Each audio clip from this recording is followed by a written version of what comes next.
It is a way of life that prides equality, that prides human dignity, and that prides empathy among the fellow people in the same society.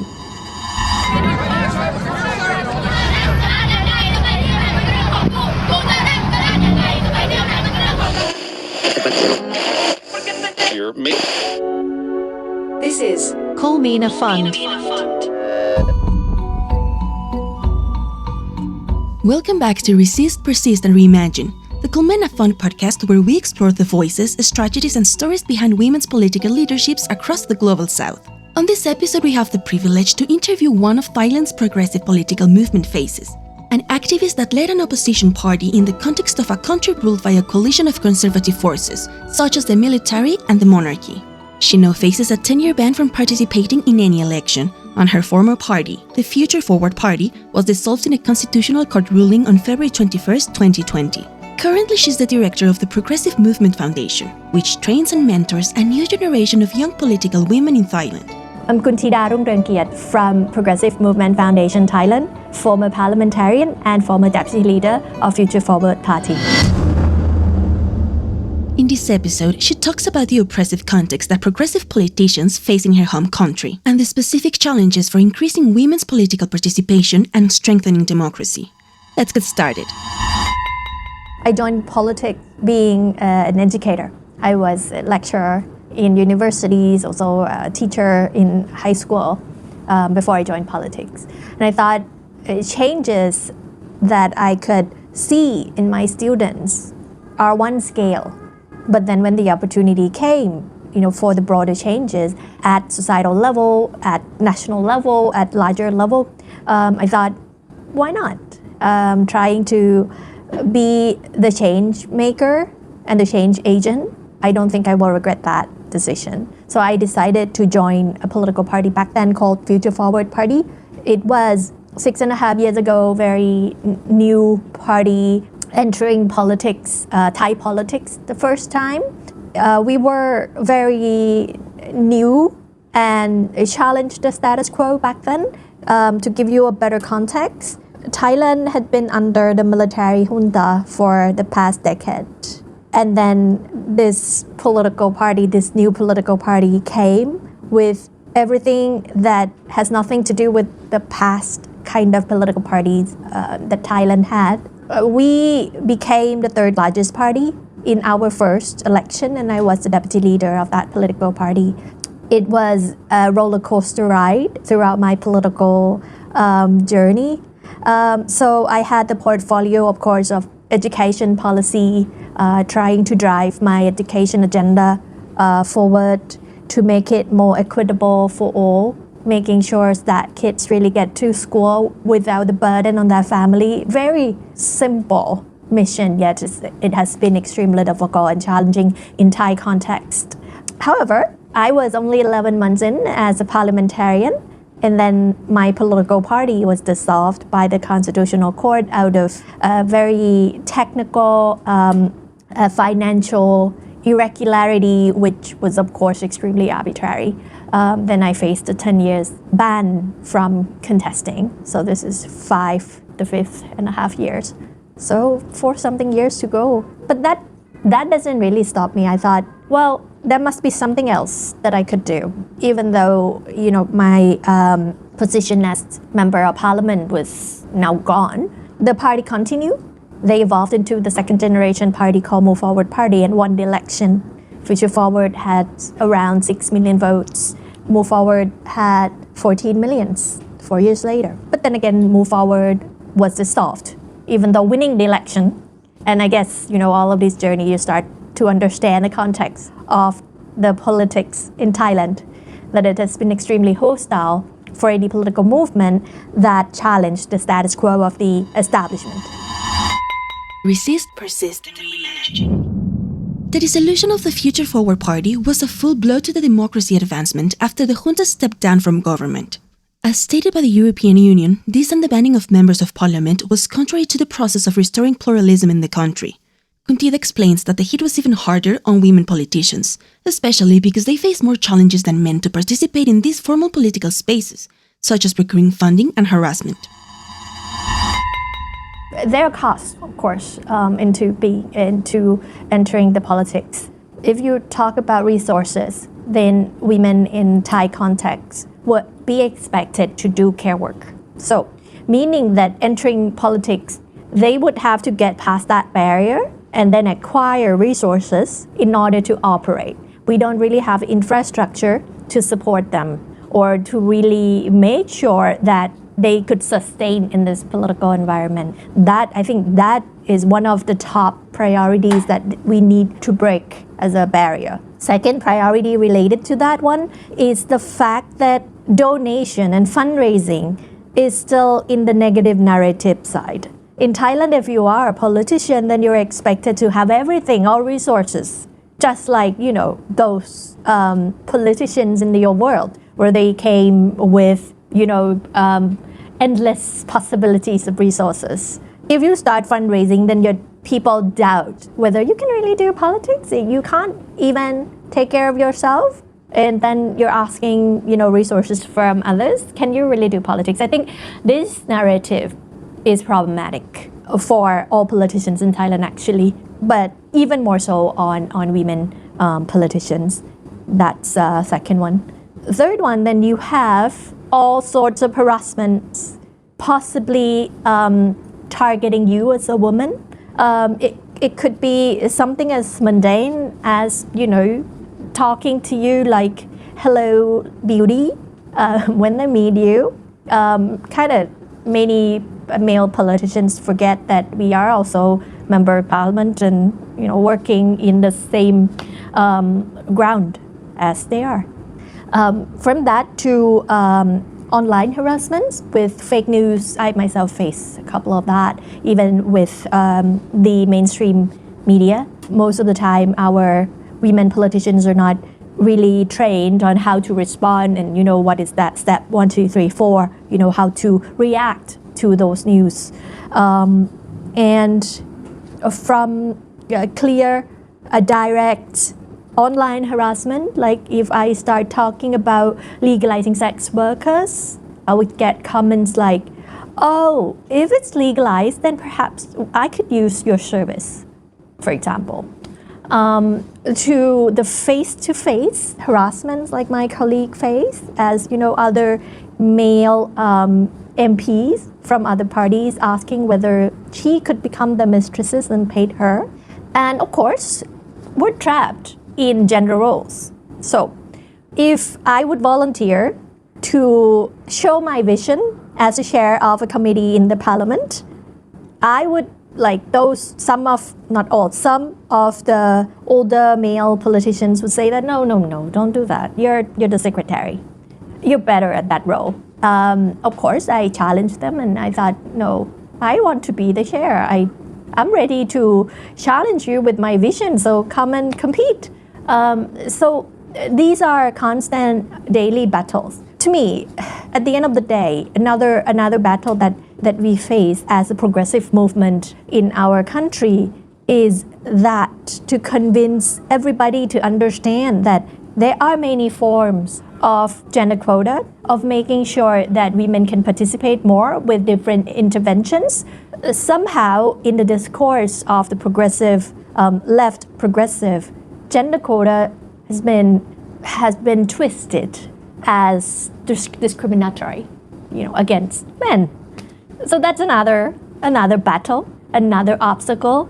There would be questions like, shouldn't women get into politics with their merits and their capacities and all that? And it's like, oh, and then you forgot all that care work and you forgot all of the gender roles assigned to women. And yes, and aren't you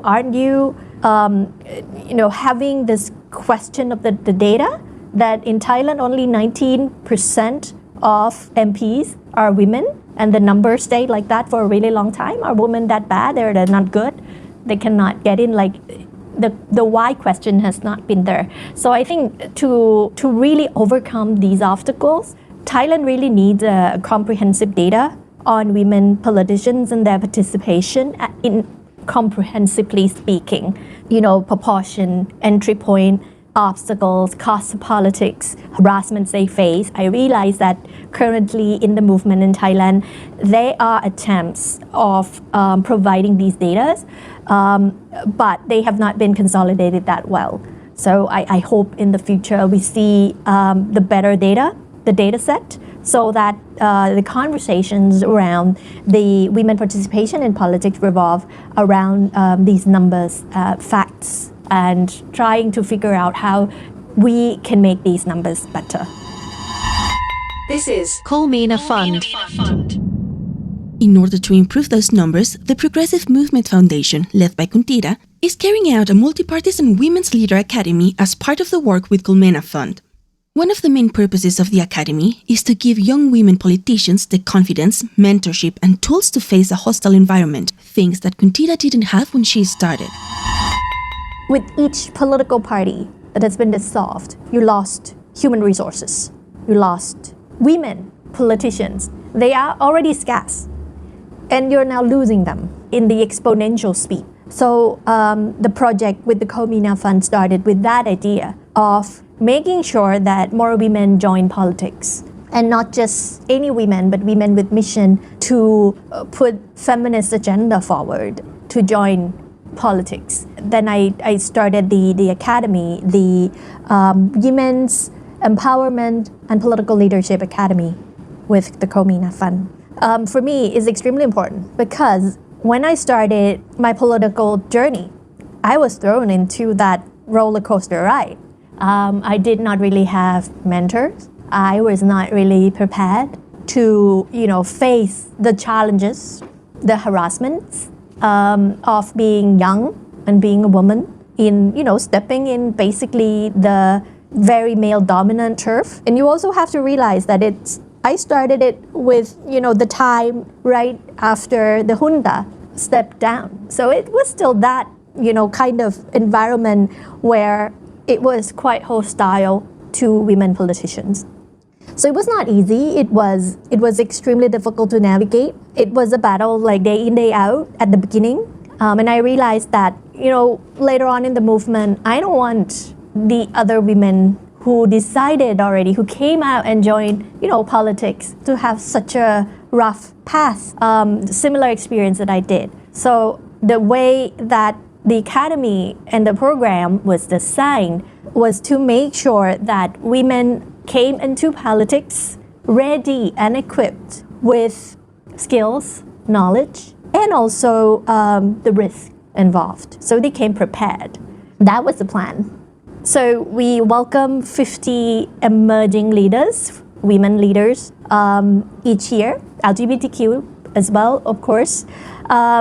And we would do it for 3 years. So we're having 150 emerging women leaders in this 3 years time.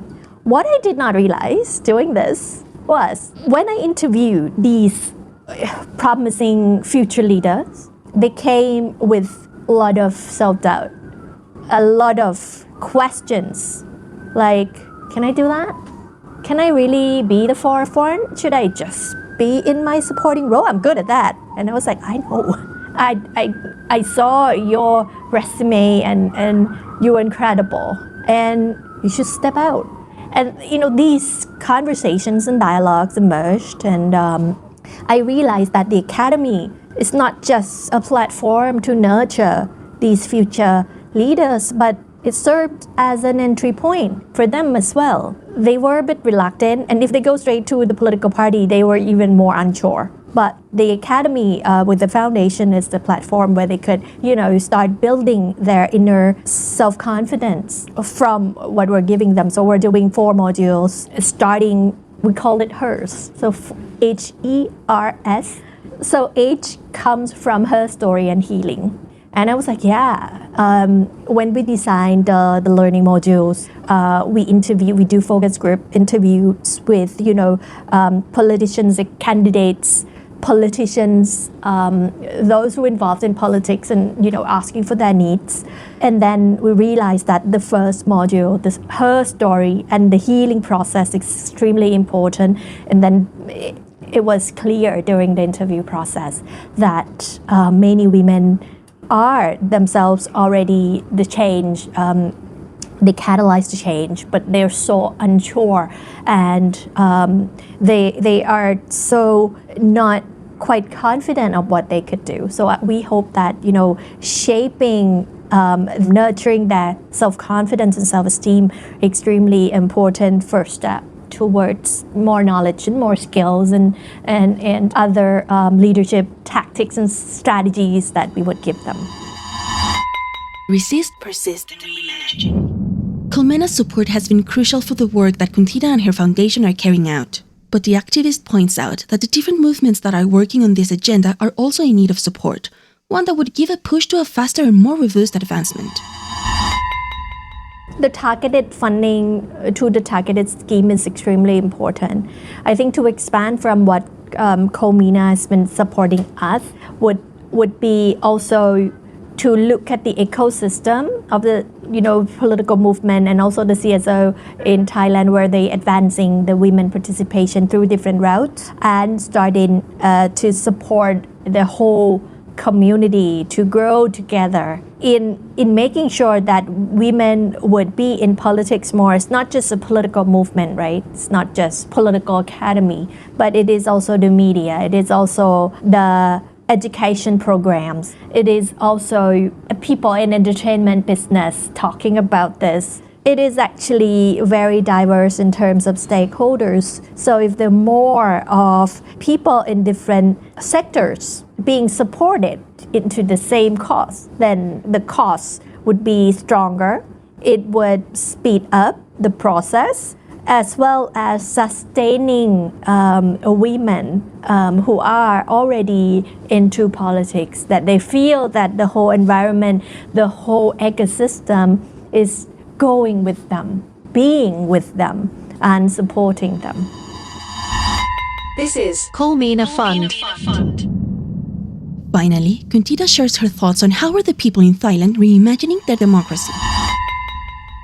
I think we're already in that process. It has already been reimagined, where Thai people became extremely active in participating in democracy. They have been guarding their polling stations, monitoring, how the counting of the votes go. They monitor their politicians very closely. They call out for many reforms. I think the process has already been there.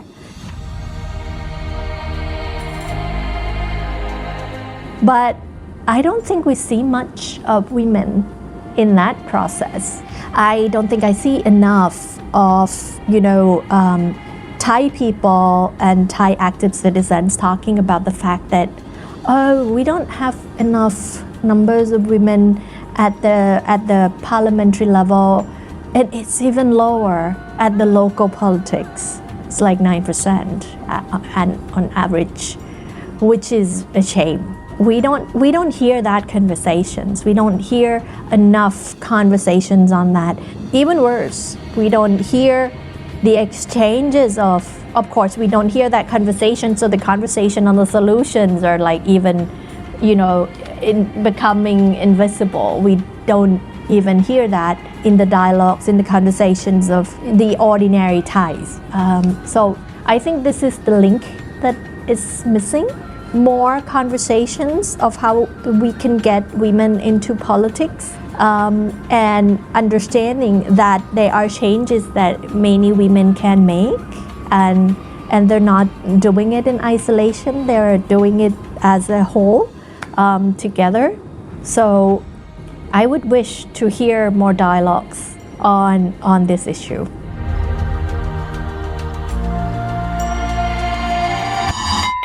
Resist, persist, and reimagine. These thoughts bring us to the end of our episode. We are grateful to our guest for sharing these invaluable reflections. If you found this episode meaningful, please subscribe, share, leave a review, or send it to someone who needs to hear it. You can learn more about our work at the COMENA Fund by visiting our website or following us on social media. We'll be back soon with more voices from the front lines on our podcast, Resist, Persist, and Reimagine. Thank you for listening and for standing with us in the fight for women's political power.